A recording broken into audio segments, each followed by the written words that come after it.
இப்ப ஒரு crypto coin விலைய யார் முடிவு பண்றான்னு நீங்க என்னைக்காவது யோசிச்சிருக்கீங்களா? நீங்க ஒரு காயின வாங்குறீங்க, திடீர்னு அதோட விலை ஏறுது, அப்புறம் இறங்குது. ஆமாம். நெறைய பேருக்கு இது ஒரு பெரிய மாயாஜாலம் மாதிரி தான் தோணும்.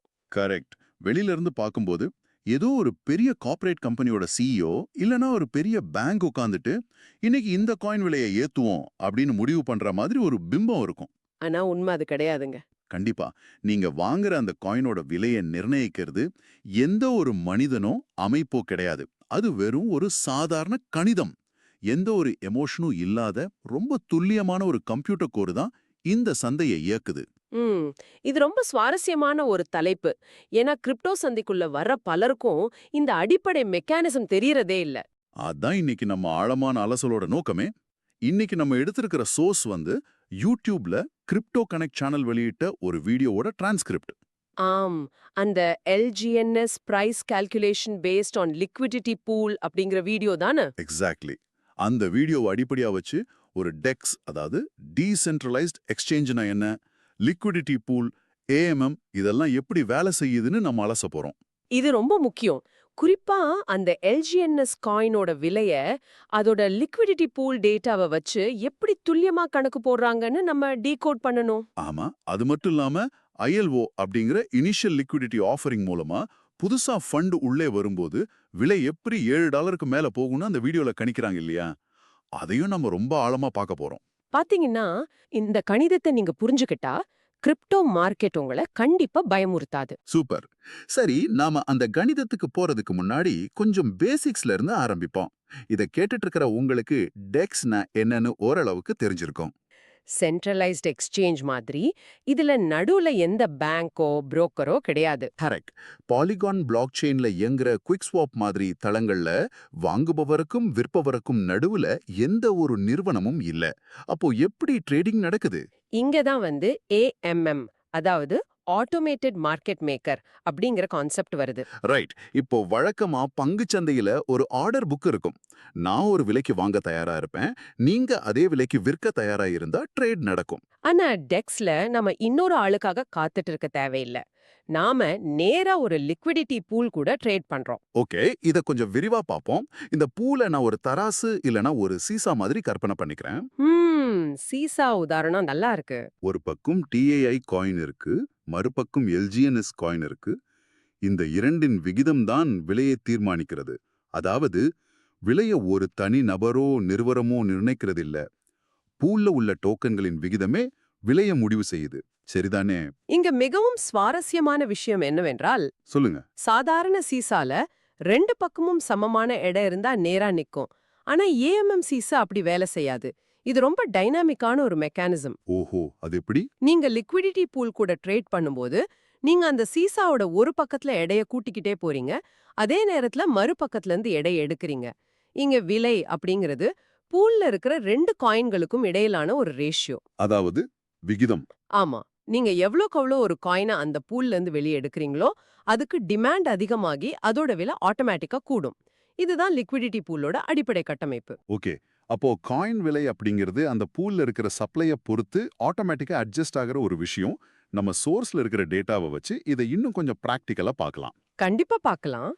அந்த வீடியோல எல்ஜிஎன்எஸ் காயினோட விலைய கணக்கிடுறதுக்கு ரொம்ப சிம்பிளான ஒரு ஃபார்முலா கொடுத்திருக்காங்க. அதாவது டிஏஐ வகுத்தல் எல்ஜிஎன்எஸ். ஆமா. TAI by LGNS. அதாவது அந்த பூல்ல மொத்தமா எவ்வளவு TAI ஸ்டேபிள் காயின் இருக்கோ, அத மொத்தமா இருக்கிற LGNS காயினோட எண்ணிக்கையால வகுக்கணும். டேட்டாவ பார்த்தா தோராயமா 23,70,70,689 டிஏஐ இருக்கு. சுருக்கமா சொல்லணும்னா 23.48 மில்லியன் TAI. ரைட். இத 50,91,084 எல்ஜிஎன்எஸ் ஆல வகுக்கறாங்க. ஆ கால்குலேட்டர்ல இந்த ரெண்டு நம்பரையும் போட்டு வகுத்தா விடை என்ன வருது பாத்தீங்கன்னா 4.61 வருது. வாவ்! இதுதான் இன்றைய எல்ஜிஎன்எஸ் காயினோட விலை. இது கேட்கும்போது எனக்கே ரொம்ப ஆச்சரியமா இருந்துச்சு. விலைன்றது காத்துலேருந்து வர்றதில்ல, இவ்ளோ துல்லியமான வகுத்தல் கணக்குலேருந்து வருது. அதுதான் கிரிப்டோவோட உண்மையான பியூட்டி. ஒரு காயினோட மதிப்பை புரிஞ்சுக்க இந்த எளிய ஃபார்முலா எவ்வளவு உதவி செய்யுது பாருங்க.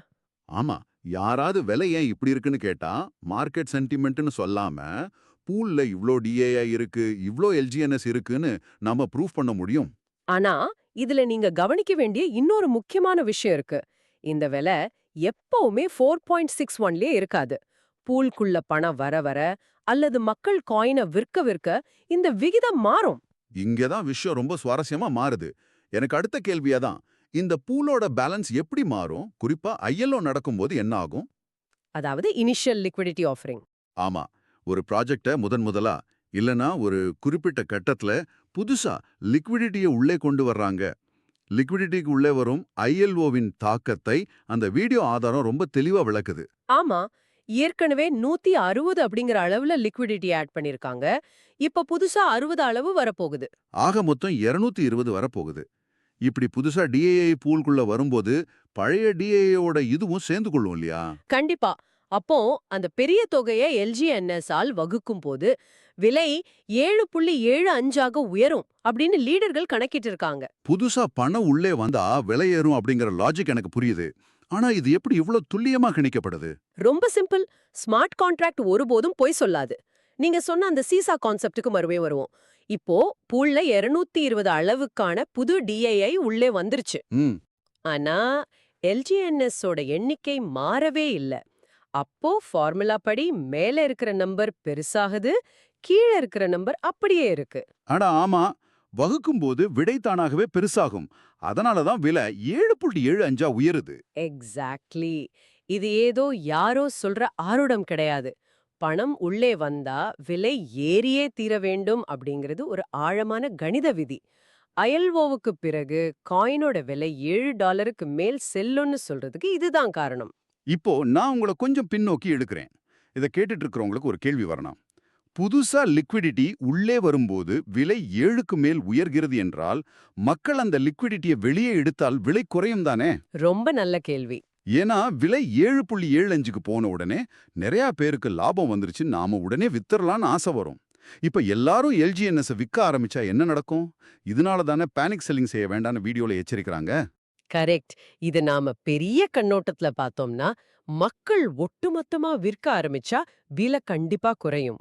அதாவது அவங்க எல்ஜிஎன்எஸ் பூல்குள்ள போடுவாங்க, பதிலுக்கு டிஏஐ வெளியெடுப்பாங்க. ஆமா. அப்போ பூல்ல எல்ஜிஎன்எஸ் எண்ணிக்கை அதிகமாகும், டிஏஐ குறையும். ஃபார்முலாவ மறுபடியும் போட்டா விலை கீழ இறங்கும். இங்க தான் மனிதர்களோட உளவியல் உள்ளே வருது. Panic selling. அதான் விலை குறையுதேன்னு பயந்துட்டு எல்லாரும் வித்தாங்கன்னா சீசாவோட பேலன்ஸ் தலைகீழா மாறிடும். ஆனா இந்த லிக்விடிட்டி கணிதம் தெரிஞ்ச ஒருத்தர் எப்படி யோசிப்பார்? எப்படி யோசிப்பார்? ஓஹோ, யாரோ பெரிய அளவுல வித்து டிஏஐ வெளியே எடுத்திருக்காங்க, அதனால தான் ரேஷியோ மாறி இருக்குன்னு புரிஞ்சுக்குவார். ரைட். ஆமா, கணிதத்தின் அடிப்படையில் விலை 7.75 ஆக இருக்க வேண்டும் என்பதை முன்கூட்டியே தெரிந்து கொள்வது முதலீட்டாளர்களுக்கு ஒரு தெளிவை தருது. சந்தையில் ஏற்படும் ஏற்ற இறக்கங்களை கண்டு பயந்து விற்காமல் ஹோல்டு பண்ணுவாங்க. ஓகே. அப்போ இருட்டுல பயந்து ஓடுறதுக்கும் லைட் போட்டு பார்த்துட்டு ரிலாக்ஸா நடக்கிறதுக்கும் உள்ள வித்தியாசம் மாதிரி தான் இது. சரியா சொன்னீங்க. ப்ராஜெக்டோட அடிப்படை மதிப்பு ஸ்ட்ராங்கா இருக்குன்னு உங்களுக்கு தெரியும். இது ரொம்பவே ஆழமான பாயிண்ட். அப்படியானால் இதற்கெல்லாம் என்ன அர்த்தம்னு நாம கொஞ்சம் ஜூம் அவுட் பண்ணி பார்ப்போம். ஒட்டுமொத்த கிரிப்டோ சந்தையில இந்த ஆரிஜின் ப்ராஜெக்ட் எங்கே நிற்கிறது அப்படிங்கறத அனலைஸ் பண்ணலாம். அது ரொம்ப முக்கியம். வெளியில கிரிப்டோ உலகம் எப்படி இருக்குன்னு பார்க்கணும்.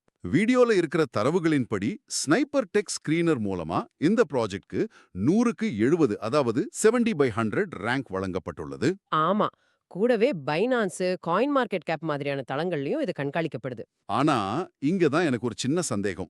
வீடியோல பேசுறவர் கிரிப்டோ உலகில் நடக்கும் 99% ப்ராஜெக்ட்கள் மோசடி, அதாவது ஸ்கேம் அப்படின்னு ரொம்ப வெளிப்படையா சொல்றாரு. அது ஒரு கசப்பான உண்மைதான். 99% ப்ராஜெக்டுகள் மோசடியாக இருக்கும் ஒரு கடலில் 70 ரேங்க் வாங்கிய ஒரு ப்ராஜெக்ட் காகித கப்பல்களுக்கு நடுவே ஒரு உறுதியான படகை கண்டுபிடிப்பது போல தெரிகிறது. ஆனா இதை நாம எப்படி புரிஞ்சுக்கிறது? பாத்தீங்கன்னா, கிரிப்டோ ஒரு பரவலாக்கப்பட்ட தளம். யார் வேணாலும் ஒரு புது டோக்கனை உருவாக்கிட முடியும். மக்கள் பணத்தை போட்ட உடனே எடுத்துட்டு ஓடிடுவாங்க. இத ரக் புல்னு சொல்லுவாங்க. கேள்விப்பட்டிருக்கேன். இப்படிப்பட்ட ஒரு இடத்துல ஒரு ப்ராஜெக்ட் ஸ்னைப்பர் டெக் ஸ்கிரீனர் மாதிரி தளங்கள்ல 70 ரேங்க் வாங்குதுன்னா, அந்த ப்ராஜெக்ட் பேங்கிங் துறையில ஒரு மாற்றத்தை கொண்டு வரும்னு அவங்க நம்புறாங்க. அந்த ரேங்க் சும்மா கொடுக்க மாட்டாங்களே. ஸ்மார்ட் கான்ட்ராக்ட்ல ஓட்டை இருக்கா, லிக்விடிட்டியை சரியா லாக் பண்ணிருக்காங்களான்னு டெக்னிக்கலா பார்த்து தான் கொடுப்பாங்க. கரெக்ட். அதனால தான் இது ஒரு உறுதியான படகு மாதிரி தெரியுது. ஓகே. ஆனா எனக்கு இன்னொரு புள்ளி விவரம் ரொம்ப ஆச்சரியமாக இருக்கிறது. உலகில் உள்ள 240 கோடிக்கும் மேலான மக்கள்ல வெறும் 10% பேருக்கு மட்டுமே கிரிப்டோ பற்றிய அறிவு இருக்குதாம். ஆமா. அதிலும் வெறும் 5% பேருக்கு மட்டுமே ஆழமான புரிதல், அதாவது டீப் நாலேஜ் இருக்கு அப்படின்னு சொல்றாங்க. இத நினைச்சா மலைப்பா இருக்கு. மிச்சம் இருக்கிற 95% மக்கள் என்ன பண்றாங்க? அவங்க தான் வெறும் வதந்திகளையும் செய்திகளையும் பார்த்துட்டு பணத்தை போட்டு ஏமாற மக்கள். இந்த தரவுகளை ஒருங்கிணைத்து பார்த்தா ஒரு விஷயம் புரியும். சொல்லுங்க. தொடர்ச்சியாக கற்றுக்கொள்வதும் லிக்விடிட்டி பூல் போன்ற கணித அடிப்படைகளை புரிந்து கொள்வதுமே ஒருவரை அந்த 5% அறிவார்ந்த நபர்களின் பட்டியலில் சேர்க்கிறது. வாவ்! எந்த அளவுக்கு அறிவை வளர்த்துக் கொள்கிறோமோ அந்த அளவுக்கு சந்தையின் மோசடிகளிலிருந்து தப்பிக்கலாம். கண்டிப்பா. கிரிப்டோவை ஒரு லாட்டரி சீட்டு மாதிரி பார்க்காம, இந்த DAI வகுத்தல் LGNS ஃபார்முலா எப்படி வேலை செய்யுதுன்னு புரிஞ்சுக்க முயற்சி பண்றவங்க தான் அந்த 5%த்துல வராங்க. அதான் உண்மை. மார்க்கெட் கிராஷ் ஆகும்போது பதட்டப்படாம இது லிக்விடிட்டி அட்ஜஸ்ட்மெண்ட் தான்னு நம்பிக்கையோட ஹோல்ட் பண்ணா அந்த அறிவு ரொம்ப அவசியம். சரியா சொன்னீங்க. சூப்பர்.